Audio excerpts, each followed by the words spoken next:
Kirsten, you have built a career that blends entertainment, wellness, and personal growth, three areas that deeply shape how people see themselves and the world. Looking back, what was one pivotal moment that completely changed your understanding of human behavior or people in general? Well, first of all, it's a great question and it's a very deep question. I think it goes with I don't think it's just one incident that shaped that. But for sure, it was a pivotal moment the first time I came to the United States and I was around the wrong people that were influencing me the wrong way. And I had to go within myself for a year. It was actually very harmful to my career being around these people.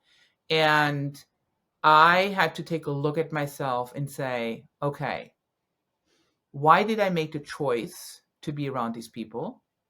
And what is it inside of me that chose to go there? And I knew that I didn't think of myself very highly. And I always believe that who we are and what we believe is what we surround ourselves with. And it was a very big aha moment for me when I was 23, when I realized, wait, I am way more than that.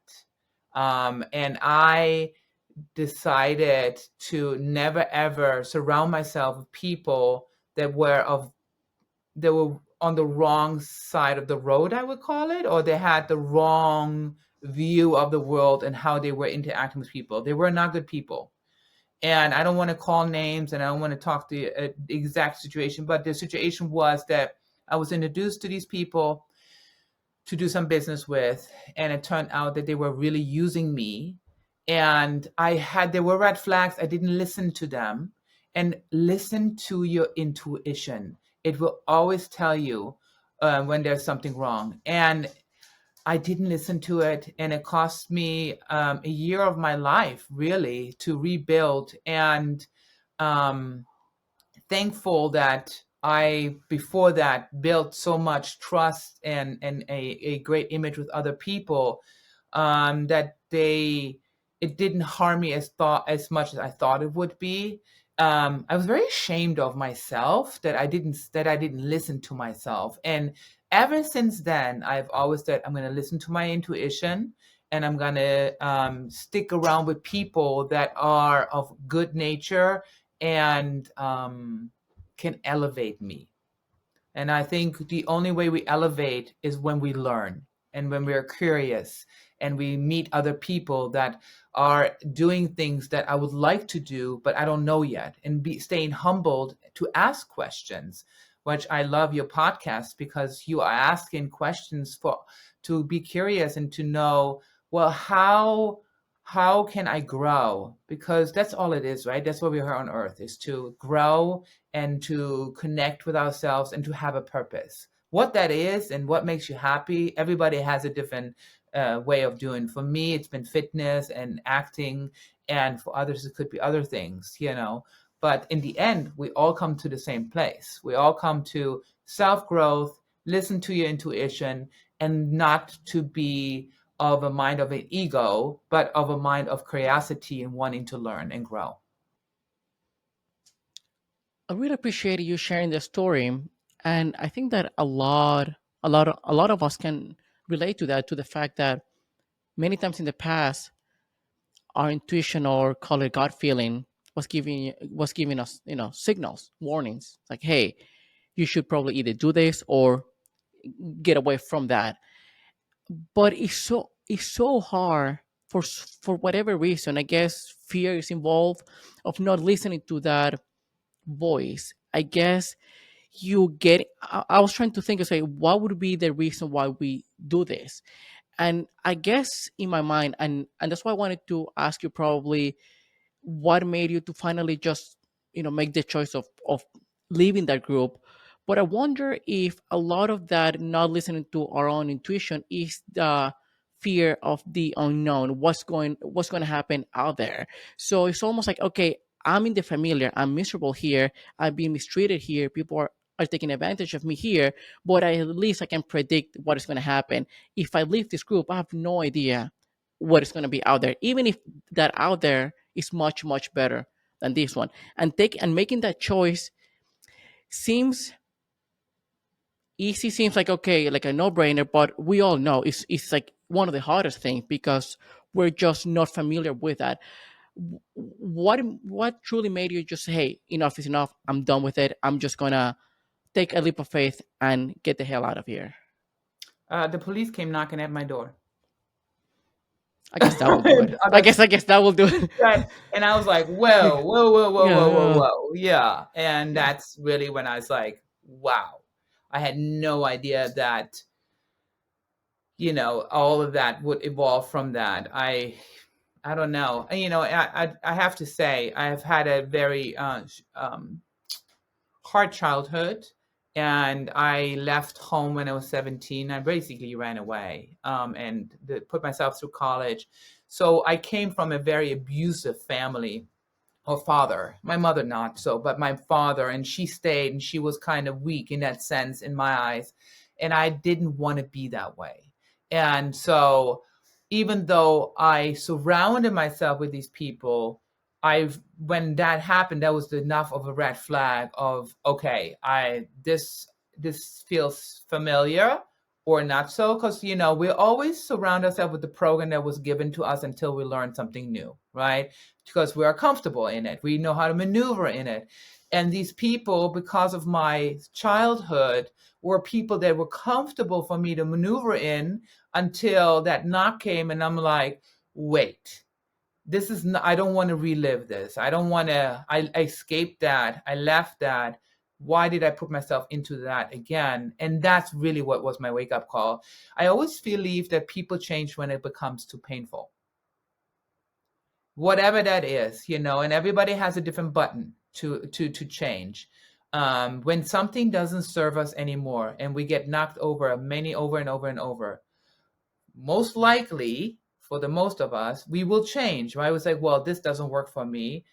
And the best thing always to change, you can never change a person. You have to change yourself. That's the only way you're going to change your program. And so when I was 23, 24, I realized there's something that I need to change. And it didn't happen overnight. It took me until I was really 40 to really make that big change. I still was dabbling into even, the my ex-husband that I chose were people that were really of that old program, not as bad, but still of that program. And I had to really, it took a long time for me to unlearn a program that was given to me in my childhood. Yeah, that is that programming that we experience in childhood is so hard to override because we experience. I mean, it's almost like decades with the same code. And there's this writer and philosopher, a British one called Alain de Botton, that he says that we are on a quest of finding love that makes us suffer in familiar ways. It's just like we don't even acknowledge that, and when we look back at our either our friends group or our love life or anything, we can see how it is so close to what we experienced in childhood. And as you said, it's just you knew how to navigate that. You were drawn to it because that's how predictable the situation was for your brain to say, hey, that's what we feel okay being with. And that change, as you said, for a lot of people, they never see it. For other ones, say, hey, when life will make sure that you will open your eyes at some point. And sometimes I wonder if there's a way to make it less painful, if we can just become aware before, I wouldn't say things are too late, but before we suffer that much. But hey, who knows, right? That's a question I have. But one thing that I'm fascinated about you is like, as somebody who's been into acting, somebody who love understanding people and the world, you need to, in order for be a good actress, and if in order for you to perform, you need to understand different characters deeply. It's almost like it's something that you have to develop as a performer. How has acting shaped your ability to read and understanding people in real life? Wow. Great question. So there's two aspects to that for me.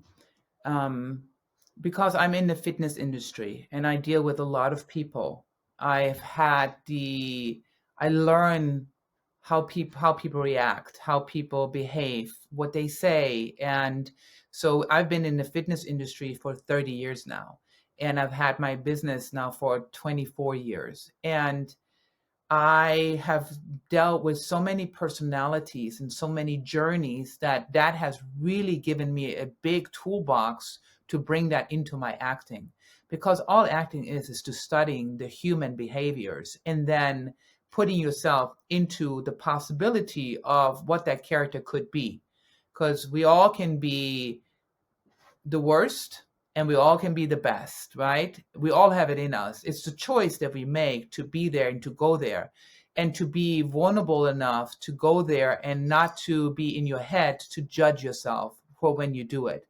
Because a good actor doesn't judge themselves, they don't question the behavior of that person. They just trying to emphasize with the behavior of the person and then bring their truth to that.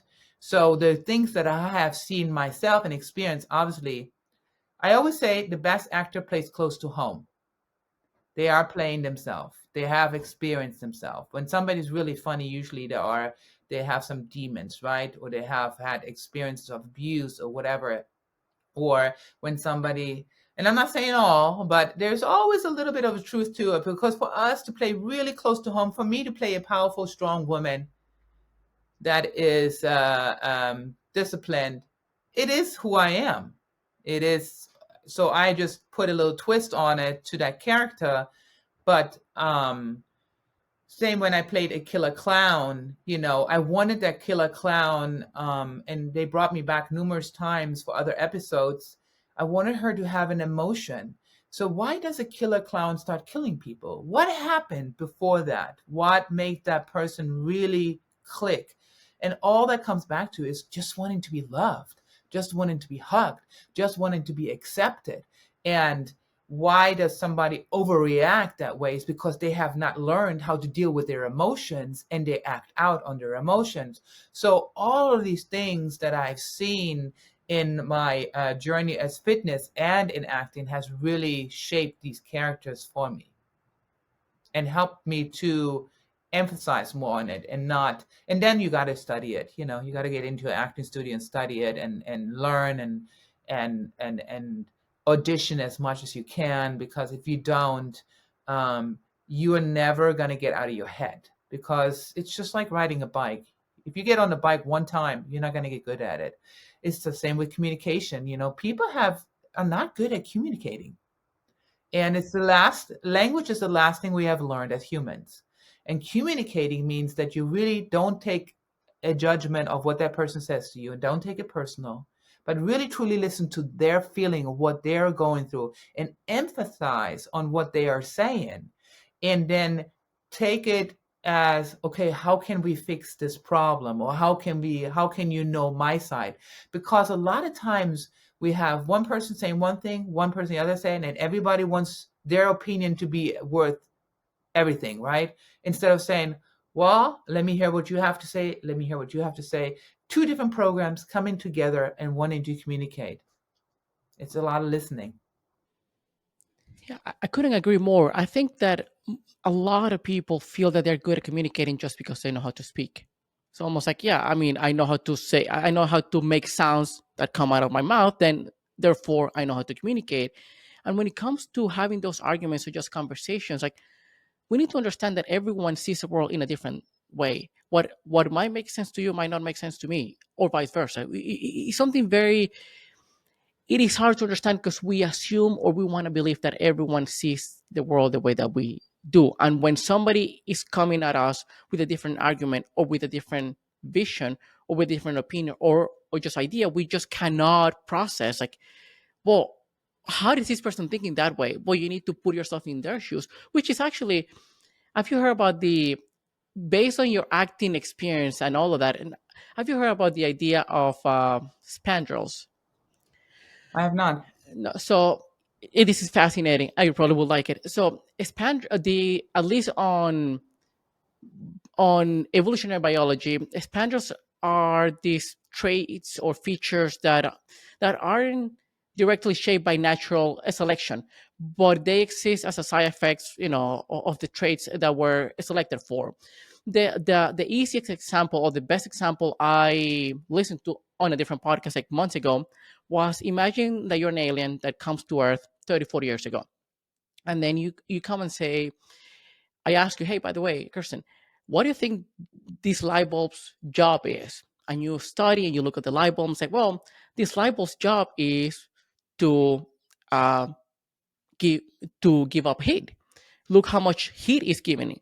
And then I will say, oh, that's a very interesting point of view. But no, the light bulb's job is to give up light.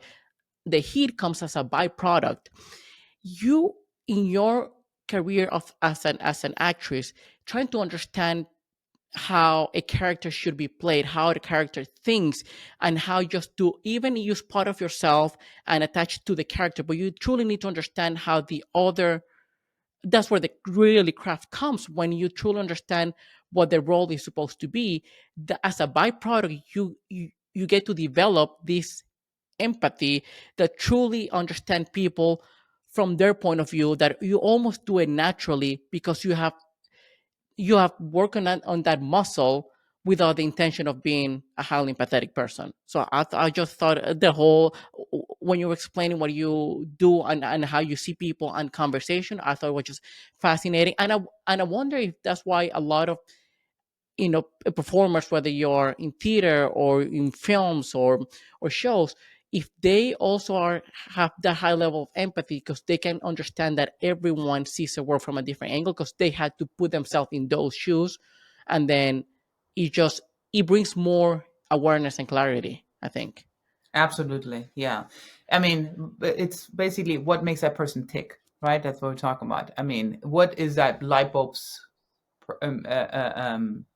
ultimate goal, is to give light or heat? And we Mhm. think it's light, right? But maybe the light bulb thinks it's heat. And the side product is just light.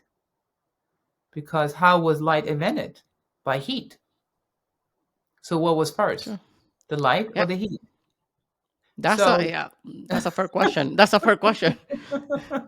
what was first, right? The egg or the hen? And Yeah. so it always goes back to what putting yourself into that person. And for me, really, with my fitness and how I listen to my clients too, has given me, when they come to me, I ask, okay, why have you seeked me out? Who are you? And what is your goal? What makes you tick? And why do you want this goal? And what is realistic? What is your life? And you just learn about them. And it's just like learning a character and just putting myself into their character, into their body, and saying, okay, if I had your body and if I had your lifestyle and I have had your illness or injuries or obstacles, what would I do with that? And that's how I build a program for them that is very successful, by having empathy and being able to put myself into their shoes, so to say. And I think that's what happens with communication in any relationship, be it with acting, be it with in business, be it in personal relationships. Like, it's all a relationship in a way. And so when a boss comes to you and says, or a director comes to me and says, and I had this idea, I'm going on set, I have the idea this character should be doing that, and then the whole set doesn't even call for that. And now the director, and it's happened to me, as I had this idea, okay, I'm going to do this and this and that, right? Because you're thinking about what is your marks, and then everything has changed. And all you have left is to hear what the director wants you to do and what the scene is and how to listen to that person that you're acting with. And then whatever comes from it is from your truth. Hmm.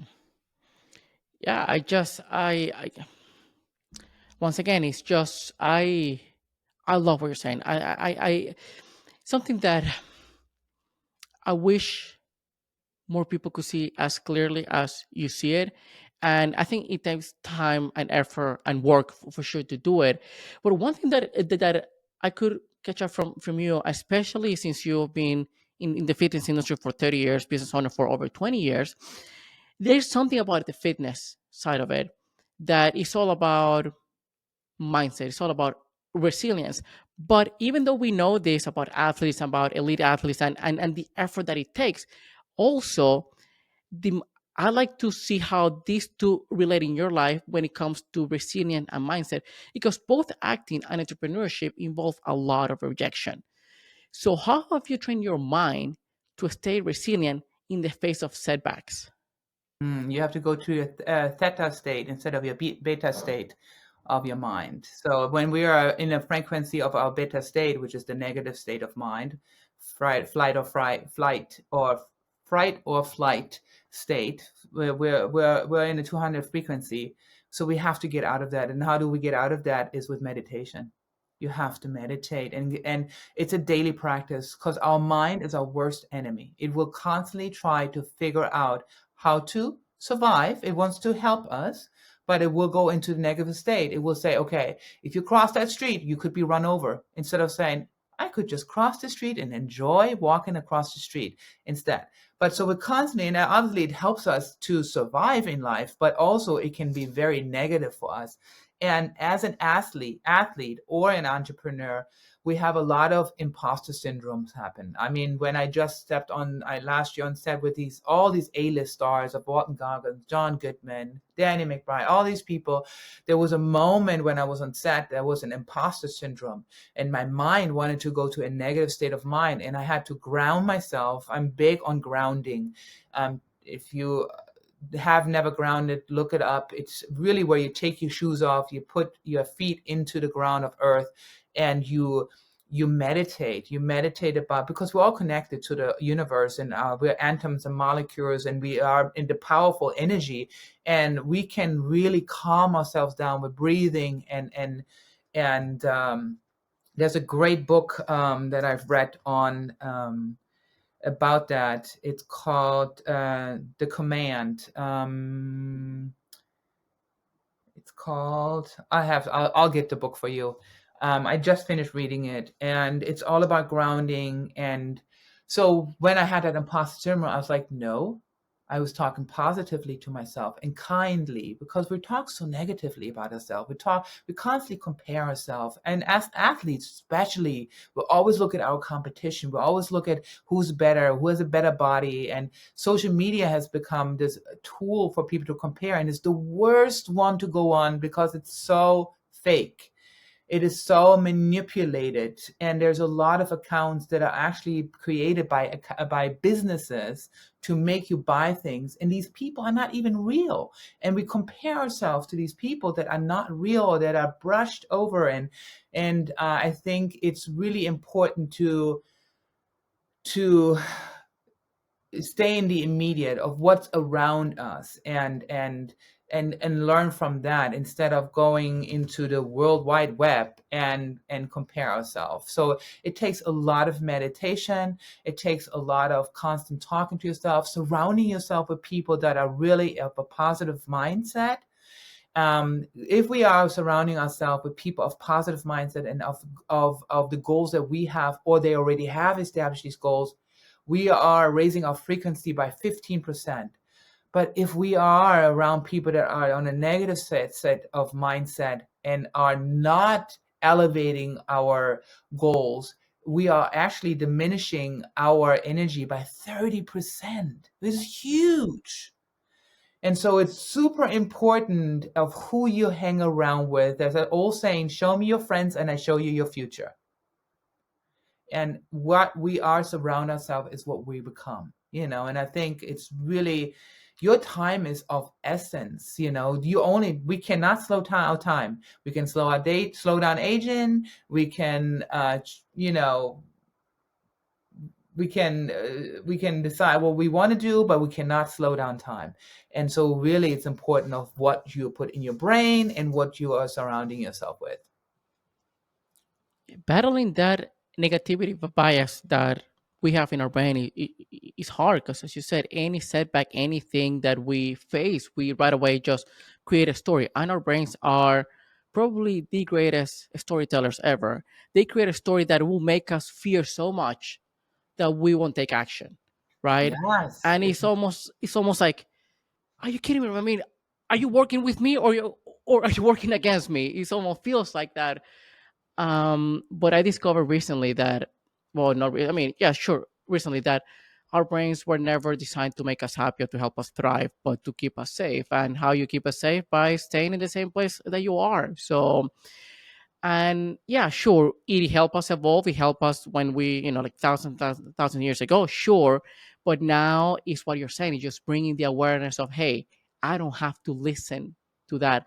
I might be the thinker of the thoughts, but not the thoughts themselves. I don't have to really believe what I'm saying and what I'm doing. And I guess grounding yourself and meditation and probably trying to stay as present as possible would be, because if not, you're either living in anxiety, just fearing of the future, or depressed, just regretting the past. But when you mention about imposter syndrome, that's something that's been fascinated with. In your opinion, why do you think? And this is obviously, we're not psychologists, we're not experts, we're not in any field, but from a perspective and experience point of view, why do you think we experience imposter syndrome? What is that? What is our body or just our brain signaling us that is preventing us from going for it? Because it hasn't learned what to do in that situation. The brain has not learned. It's a brand new situation. Everything is brand new. And you're walking into it and you're like, I don't know this. And the brain says, leave because this could be dangerous or it is uncomfortable or you could fail or whatever it wants to say. It immediately wants to protect, right? And then I have to say, I belong here. I'm going to do this and I'm going to take this step. Um, um, and I think that's why we get this imposter syndrome, because when we elevate, and actually it's a sign of elevation. When we get the sign of imposter syndrome, that means we are elevating, we are leveling up. And I've heard from people all the time that are leveling up in their businesses that they go through that state of, what if they find out I'm a fraud, so to say, right? Even though they're not, but they're stepping into something new, they learned something new, and now they have to live in that new for a while to not feel like that anymore. When I went to my first big premiere and I went on the red carpet and it was all these photographers and it goes fast, and then you maneuvering around these executives and the producers and all these actors, and you it can be very intimidating because now I've never experienced this. Am I enough? Do I dress enough? Am I saying the right words? And at the end of the day, if you just stay true to who you are, who your essence is, that you come from a place of love and kindness. And yes, you might not have all the perfect answers for everything, but just to be honest, I think that goes a long way than trying to fake something that you're really not. Yeah, I like that. It's almost like using, just reframing, instead of feel I feel like an imposter. What if people see me as a fraud? Reframing to, I'm leveling up. It's okay that I don't have all the answers. It's not about, I guess, trusting ourselves. It's not about knowing all the answers, but believing that we will figure it out. Yes, and you will always figure it out. Just like you learned how to walk. You didn't give up walking just because it was new. You just figured it out. You just you didn't learn to judge yourself yet. We really get taught by our parents to judge ourselves. Oh, if you do this, this is going to happen. Oh, if you do this, this is going to happen, right? Instead of saying, try it and see what happens. Parents don't say, try it and see what happens. Yeah, it's funny. It's funny that you brought up the walking example, because it's not that when we fail once or twice or three times, we never thought to ourselves, hey, this walking thing is not for me. So I think a lot of people don't try new things, including myself in the past, that I tried something for, maybe a few days, maybe a week, maybe a month, even with meditation. that's something that I've struggled in the past. Like I tried for a few weeks, like, okay, this shit is not for me because I haven't mastered it. I'm very bad at it at the beginning because we don't know. But if we go back to the walking examples, like we fell so many times, but we never were conscious enough to say, hey, maybe I'm not supposed to walk. Maybe I'm supposed to crawl all my life. And it's just that thing about reframing and understanding that, which leads me to a point that many people see failure as an endpoint.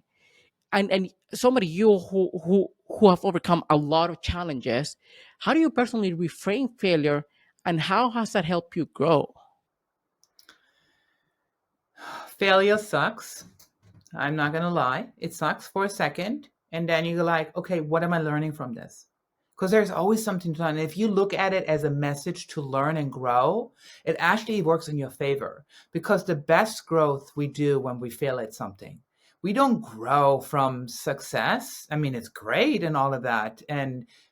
But then what, did you learn something new when you were successful? Usually not, right? You just knew, okay, what I'm already doing works, so I don't need to know anything else, right? And for me, it was that, um, okay, this didn't feel good. Let me not do that again, and let me do it a different way, and then just brush it off. I would say give yourself a little pity party for 20 minutes, cry over it, get it out of your system, then brush it off and say, all right, what did I learn from it? Write it down, and then move on and go on, because all you have is to try in a different way. And so many people will applaud you for continuing going than quitting. Quitting is easy. Quitting is the easiest thing to do, but brushing yourself off and saying, okay, I learned from this. Let me go and do this again. I had opened a gym and the gym shut down because of, the pandemic. And then I had to maneuver. Then I opened another gym. And so it's just like you learn in your way of what you would do again and what you shouldn't do again, and just learn. I think once you look at life and failure as a lesson of growth.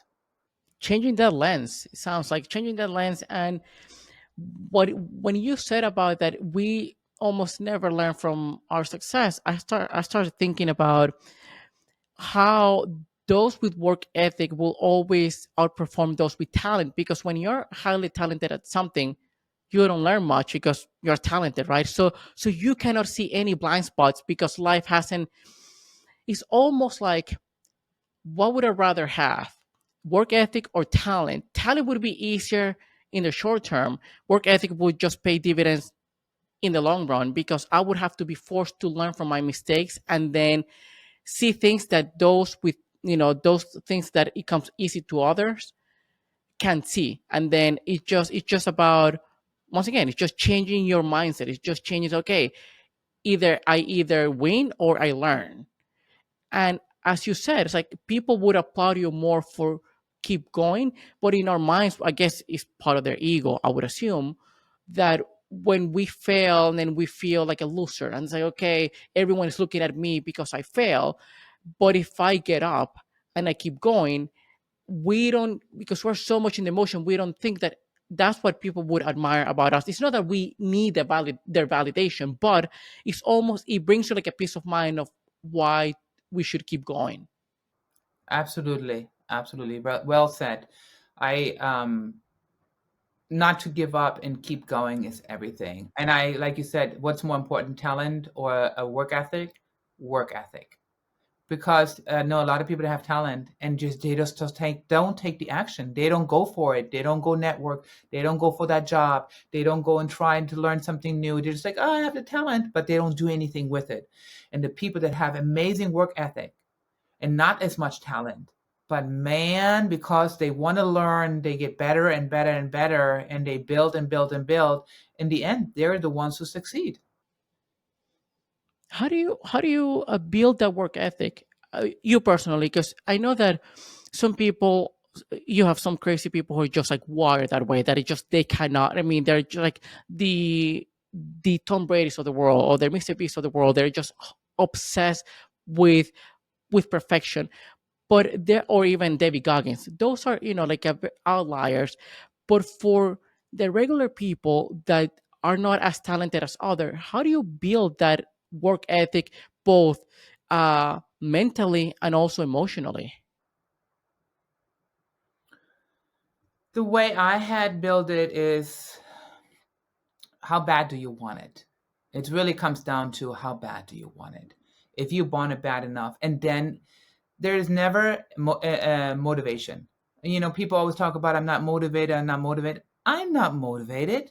I don't want to work till 10 o'clock at night, or I don't want to, there's so many aspects to running a business and being a mother. I'm a mother of two on top of everything.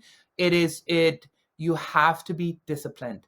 Discipline is everything, and you have to do what you say you're going to do. So when I say, um, what I'm going to do and I put it in my calendar, I have to finish that no matter what. And I believe that getting enough sleep at night, getting up early, you get so much more done. I'm up at 5 o'clock in the morning. By the time 11 o'clock hits, I had a full day, and and then I take a nap, I meditate, I work out, and then I do my meditation and then take a nap. And then I start my second part of the day. And that goes until 8 o'clock to 9 o'clock until I go to sleep.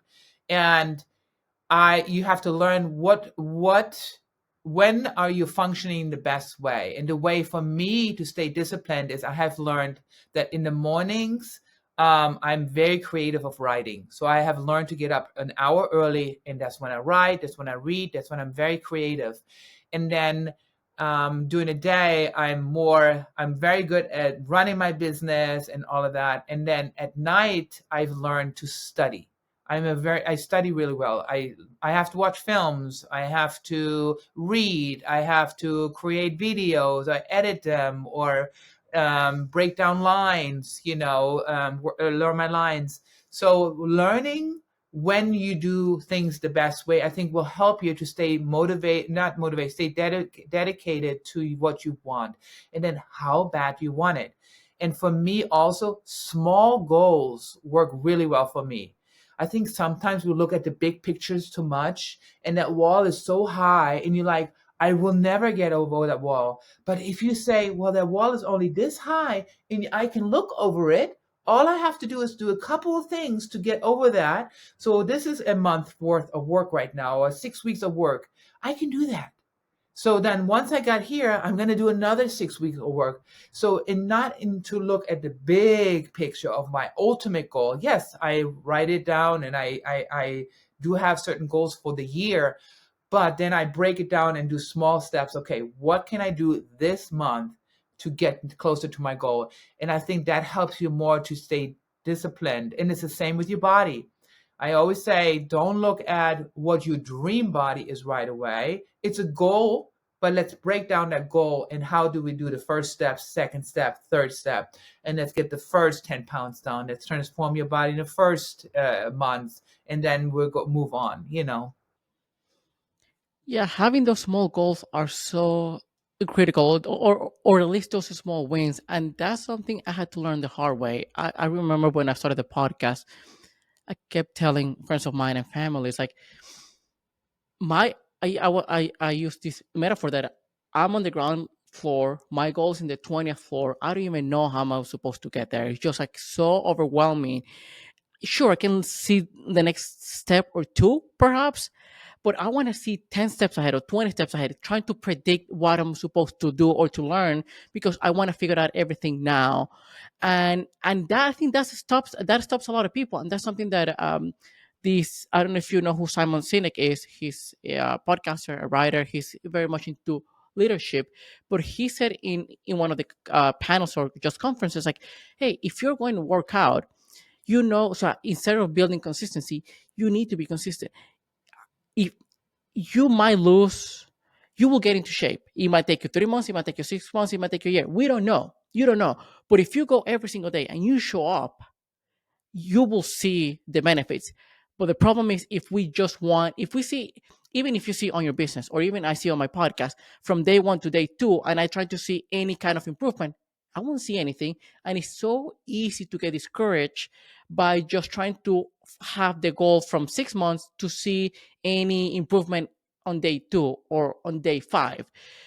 So having those, I think it would help a lot of people, especially in the fitness area, because that's something that a lot of people in America, I mean, I think that most people, or the majority of people, are overweight.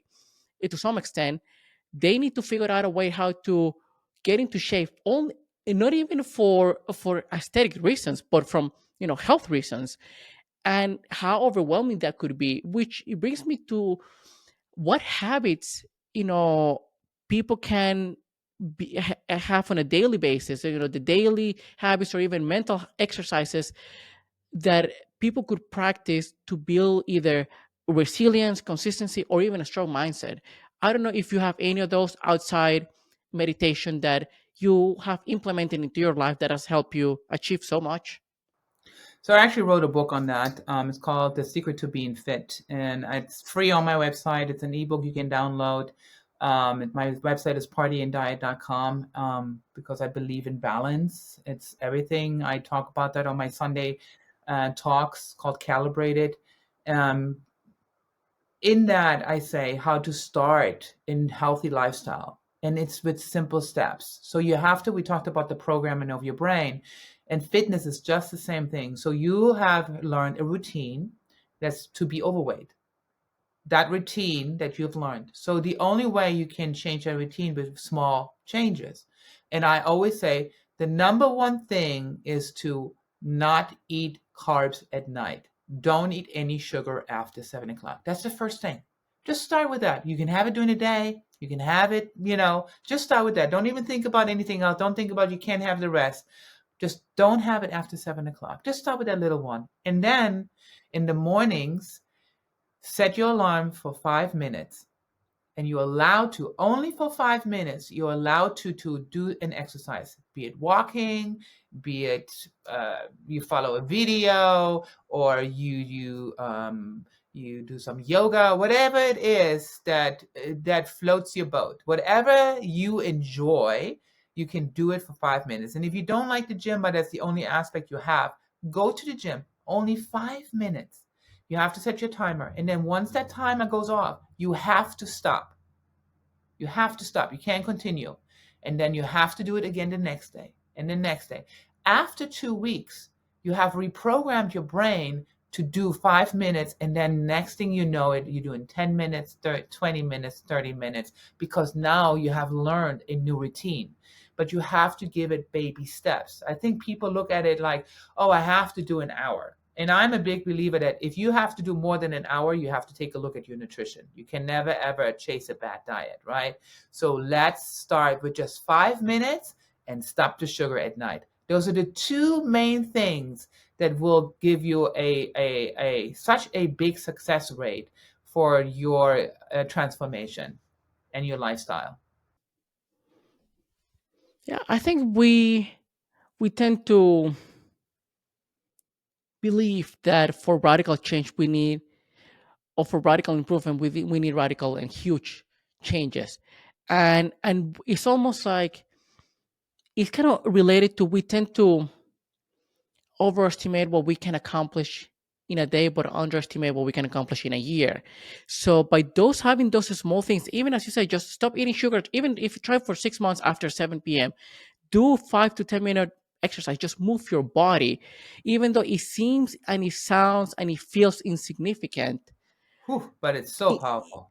so powerful. In a day, you'll feel okay. I didn't do anything, and then you look, only when you look back, only when you have enough distance of you doing the same thing over and over, like, oh crap, I can now see how this minimal thing made a huge impact. And that's something I've been trying to get better at. Is, okay, what are small, tiny things I can start implementing in my life today that it will compound over time, and then it will make me a whole new person.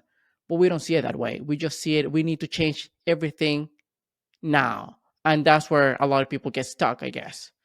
Absolutely. Yeah. I think that too big of a goal, too big of a picture. Just take little bites here, little bites there to change it. I mean, if you read a book for 5 minutes a day, and you have, by the end of the month, you have read a whole book. By the end of the year, you have to read 12 books. But if I tell you we're going to read 12 books, you're going to be like, whoa, I don't know. But if we talk about 5 minutes of reading a day to get to the end of, maybe it takes a little bit longer, it depends on how big the book is, but just like an average. Um, I think it's the small goals that we have to look at that makes us so successful. And I think that's the secret of being successful. I know, absolutely. And again, even if a lot of us know it, it's always good to have the reminder because we tend to forget. It's like, hey, we can just break those goals down into small chunks, and that's how we're gonna, even if you don't rely on motivation, right? Even if you do, but that dopamine hit that you get every time you hit a small win is want to keep you in the long run. And you will avoid burnout at some point by just having those small, like a taste of something good happening in your life by your own effort. So I love that. Christine, I mean, I would, I could just talk for even longer and you just have so many more questions, but having such a wonderful question, I mean, it's such a wonderful conversation with you.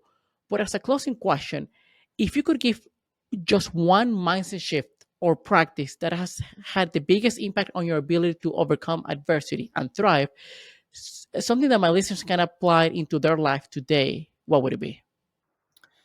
The biggest advice I've gotten, and this is from a life coach, is that because we get so overwhelmed and we get anxiety of the things that we have to do, is to, at night, before you go to bed, take your journal and write down everything you've done, like literally everything, from taking a shower to taking your kids to school to um, going to the grocery store to answering an email. I write everything down. It could be, most people do 30 to 50 to 70 things a day, right? And we don't even, I want you to write down the most minute thing that you think is, oh, I don't need to, I'm brushing my teeth, I don't need to write that down. It's an accomplishment. It's something that you have done. And then at the end, you are going to write only down three things, only three, you cannot do more, that you want to accomplish the next day. And those three things you write down. Subconsciously, your mind is preparing you through the night while you're sleeping for those three things the next day. And you will accomplish those three things. The overwhelming satisfaction that I have gotten from doing that, I felt so accomplished, because we get so sidetracked of all the things we're doing. And then you sit at night and you're like, oh, I don't feel like I have done anything, because we don't see those big goals moving, right? But when we see how much we have worked towards ourselves, keeping ourselves healthy and well, to helping others, all of these things come out when we write things down. It is such a gratifying feeling. I love that advice. I love that practice, something that I'm probably going to start doing in my life. I had something similar where I just had a post-it note on my bathroom mirror. It's like, what went well today? It's like, can you come up with things that went well? Sure. I mean, outside of making my bed or brushing my teeth or just cooking or whatever. But that one, just what I would be adding, thanks to you, would be what things I want to accomplish the next day. I'm already priming my brain to think that I can accomplish things, that I'm capable of accomplishing things, and then I'm gonna just roll over that into the next day and the next day and so on and so forth. Love it, love it, Kirsten. Such a wonderful conversation. But where can people find you? Either go to the gyms, go to your website, download your free ebook, anything. Yes. So if you want my free ebook, go on my website, partyanddiet.com. And if you want to see some stuff, videos of how I train my clients or myself, it's on Party and Diet on Instagram. I also have a personal Instagram, Kerstin Schulze, and a Facebook, Kerstin Schulze as well. And Schulze is with no T. Yeah, yeah. I'll make sure. I'm sure I'll add all of those very well so people can just click the right one or just find the right person. Kirsten, Awesome. once again, it was such a pleasure having you on the podcast, and thank you, thank you for coming. Thank you so much, Daniel.